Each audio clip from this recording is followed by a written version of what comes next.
ورحمۃ اللہ وبرکاتہ۔ بسم اللہ الرحمن الرحیم۔ عزیز طلبہ اکرام، آج کا ہمارا لیکچر وہ آیت نمبر 7 اور آیت نمبر 8 پر مشتمل ہے۔ پہلے ہم آیت نمبر 7 کو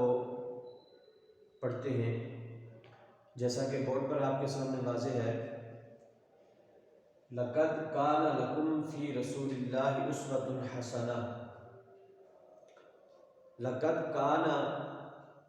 یقیناً، کانا لکم ہے تمہارے لیے،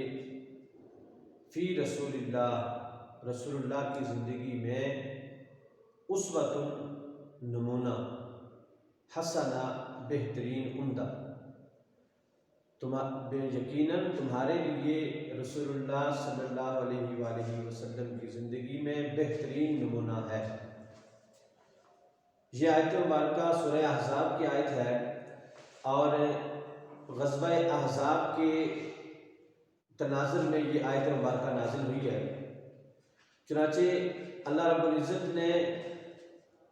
یہ بات فرمائی ہے اپنے نبی صلی اللہ علیہ وآلہ وسلم کے متعلق، یہ بات ارشاد فرمائی صحابہ سے کہ نبی پاک صلی اللہ علیہ وآلہ وسلم کی جو زندگی ہے وہ تمہارے لیے بہترین نمونہ ہے، اس اعتبار سے کہ حضور صلی اللہ علیہ وآلہ وسلم نے جہاد بھی فرمایا، اور آپ نے کس طرح سے جہاد کیا وہ ساری چیزیں پھر آپ کے سامنے ہیں، تو وہاں سے آپ رہنمائی حاصل کر سکتے ہیں۔ اور یہ آیت ایک تو اس کا خاص حکم ہے اور ایک اس کا حکم عام ہے کہ آپ علیہ السلام کی جو زندگی ہے وہ ساری کی ساری زندگی وہ نمونہ ہے اور بہترین نمونہ ہے۔ وہ کیسے نمونہ ہے بہترین، وہ ہم تھوڑا آگے چل کے اس کی چیزوں کی تفصیلات کو ذکر کریں گے۔ ابتداءً یہ بات ہے کہ نبی پاک صلی اللہ علیہ وآلہ وسلم انبیاء کی جماعت میں وہ واحد نبی ہیں کہ جن کی پوری زندگی کو ایک نمونہ، رول ماڈل کے طور پر اللہ رب العزت نے پیش فرمایا ہے۔ چونکہ آپ صلی اللہ علیہ وآلہ وسلم آخری نبی ہیں، اب قیامت تک کے لیے جتنے بھی انسان ہیں ان سارے انسانوں کی رہبری اور رہنمائی مطلوب اور مقصود تھی، اور اس کے لیے کسی نئے نبی نے نہیں آنا تھا، تو اللہ رب العزت نے امام الانبیاء صلی اللہ علیہ وآلہ وسلم کے ذریعے سے اور آپ کی زندگی کے ذریعے سے یہ پیغام دے دیا کہ حضور کی زندگی وہ بہترین نمونہ ہے۔ اور پھر آپ صلی اللہ علیہ وسلم کی زندگی بہترین نمونہ کیسے ہے،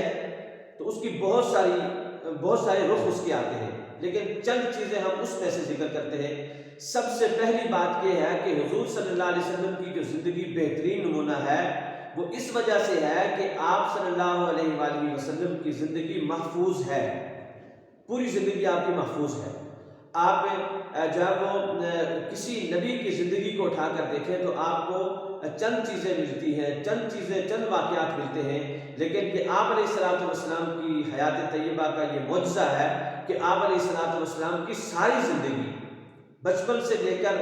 آپ کے آخر تک اور پردہ فرمانے تک کے جتنے مراحل ہیں، ان سب مراحل کے ہر مقام کی زندگی کے متعلق معلومات وہ کتب احادیث کے اندر موجود ہیں۔ تو آپ علیہ السلام کی زندگی محفوظ ہے، تو جو زندگی محفوظ ہو وہ اس قابل ہوتی ہے کہ اس کی اتباع کی جائے، اس کو اختیار کیا جائے۔ ایک تو اس وجہ سے بہترین نمونہ ہے، دوسرا اس وجہ سے ہے کہ آپ صلی اللہ علیہ وآلہ وسلم کی جو حیات طیبہ ہے وہ اس پیغام پر مشتمل ہے جو سچائی والا پیغام ہے، اس کے اندر صدق ہے، سچائی ہے۔ جہاں پر سچائی ہوتی ہے اور پروگرام سچا اور کھرا ہوتا ہے، وہاں پر اس صاحب کی زندگی میں کیسے بھی حالات آئے تو وہ حالات سے سمجھوتا نہیں کرتا، بلکہ اپنے اسی مشن پر دائم اور قائم رہتا ہے۔ جیسے آپ صلی اللہ علیہ وآلہ وسلم کے پاس جب وہ پیغام اللہ رب العزت کا تھا، اب اس کے نتیجہ میں اہل عرب نے آپ صلی اللہ علیہ وسلم کے لیے جب وہ زر، زمین، اس طرح کے سارے ہتھ کنڈے استعمال کیے اور ہر طرح کے آفت نبی علیہ السلام کی خدمت میں پیش کیا اپنے چچا کے ذریعے سے، لیکن یہ بات مشہور ہے اور واضح ہے کہ آپ صلی اللہ علیہ وسلم نے فرمایا کہ میں اس پیغام سے پیچھے نہیں ہٹ سکتا، چھوڑ نہیں سکتا، اس وجہ سے کہ یہ سچا پیغام ہے۔ اور آپ صلی اللہ علیہ وسلم کی زندگی سچائی پر مبنی ہے۔ تو دوسری وجہ یہ ہے کہ جو پیغام سچا ہو، جو زندگی سچائی پر مبنی ہو، وہ اس قابل ہوتی ہے کہ اس کی اتباع اور پیروی کی جائے۔ دو چیزیں۔ تیسری چیز ہے وحدت انسانی کا جو اعلیٰ معیار ہے وہ اس آپ صلی اللہ علیہ وسلم کی زندگی میں ملتا ہے۔ یونان کے فلسفیوں نے وقتی طور پر برتری کو قائم کرنے کے لیے اونچ اور نیچ کا، اعلیٰ اور ادنیٰ کا تصور پیش کیا، اور اپنے ہاں اس تصور کو جو ہے وہ عام کر کے انسانیت کو تقسیم کر دیا۔ اب جو ہے کوئی بڑا بن بیٹھا ہے، کوئی کسی کے لیے کہا یہ بڑا ہے، کسی کے لیے کہا یہ اچھا ہے، کسی کے لیے کہا یہ برا ہے۔ تو یہ وہ تقسیمات پیدا ہوئی، جبکہ آپ صلی اللہ علیہ وآلہ وسلم کی زندگی ایسی بہترین ہے کہ آپ علیہ الصلوۃ والسلام نے اپنی تعلیمات اور اپنی حیات طیبہ کے اندر مساوات انسانیت کا خوبصورت اور بہترین درس دیا۔ یہی وجہ ہے کہ وہاں پر شاہ اور گدھا ایک ہی صف میں نظر آتے ہیں اور ایک ہی مقام کے اوپر نظر آتے ہیں۔ آپ صلی اللہ علیہ وآلہ وسلم کے صحابہ اکرام رضی اللہ عنہم اجمعین، آپ کے مختلف اعلیٰ خاندانوں سے بھی ان کا تعلق تھا۔ صاحب ثروت بھی تھے، پیسے والے بھی تھے، مال و دولت والے بھی تھے، غریب اور مساکین بھی تھے، حتیٰ کہ غلام تک جب آپ صلی اللہ علیہ وسلم کے وہ واحد دربار تھا کہ وہاں پر موجود تھے۔ لیکن باوجود اس کے کہ خاندانی وجاہت اور شرف ہونے کے باوجود، اسی طرح سے جب وہ علم کے اعتبار سے، خاندان کے اعتبار سے، مال و دولت کے اعتبار سے اعلیٰ اور عرفہ ہونے کے باوجود، وہ لوگ کہ جو صاحب ثروت نہیں تھے، غریب تھے، فقراء تھے، مساکین تھے، یہ سارے کے سارے لوگ دربار نبی صلی اللہ علیہ وسلم میں اکٹھے ہمیں نظر آتے ہیں۔ وہاں پہ کوئی اونچ نیچ کا تصور نظر نہیں آتا، اعلیٰ اور ادنیٰ کا تصور نظر نہیں آتا۔ تو یہ وہ بنیادی اور بہترین چیز تھی، بہترین نمونہ ہے کہ وحدت انسانی کا معیار نبی پاک صلی اللہ علیہ وسلم کی زندگی ہے، اور جہاں پہ وحدت کا حقیقی معیار ہو تو وہ اس قابل ہوتی ہے کہ اس کو پھر اختیار کیا جائے۔ تو اس اعتبار سے گویا کہ نبی علیہ الصلوۃ والسلام کی جو زندگی اور حیات ہے وہ بہترین نمونہ پیش کرتی ہے۔ اب جو پہلی آیت مبارکہ سے وہ سمجھ میں آتی ہے، اب دوسری آیت مبارکہ کی طرف آتے ہیں، وہ یہ ہے، اور یہ آیت بنیادی طور پر اس کی تشریح ہے۔ دوسری آیت جو ہے، پہلی آیت کی تشریح ہے، اور وہ اس طرح سے کہ ہم نے کہا، اللہ نے فرمایا کہ بہترین نمونہ ہے حضور کی زندگی۔ تو کیا مطلب ہے بہترین نمونہ ہے؟ تو اس کا مطلب یہ ہے کہ ما آتاکم الرسول فخذوہ وما نہاکم عنہ فانتہوا، کہ وما آتاکم، جو تمہیں دیں،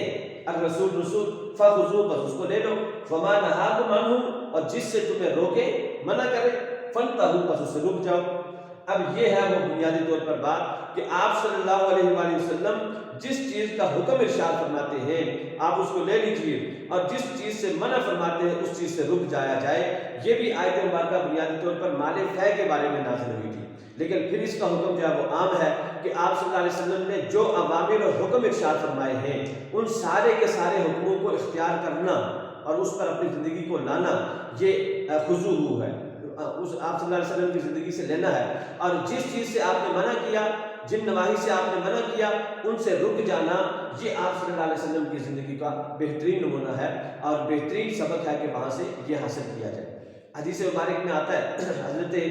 جناب عبداللہ بن مسعود رضی اللہ تعالیٰ عنہ فرماتے ہیں کہ آپ نے عورتوں پر لعنت فرمائی، وہ عورتیں کہ جو بال گندواتی ہیں اور پیشانی کے بال نوچتی ہیں، اسی طرح سے خوبصورتی کے لیے سامنے والے جو دانت ہیں ان کے درمیان میں سے وقفہ جو ہے وہ رکھتی ہیں، تو ان کے بارے میں جو ہے وہ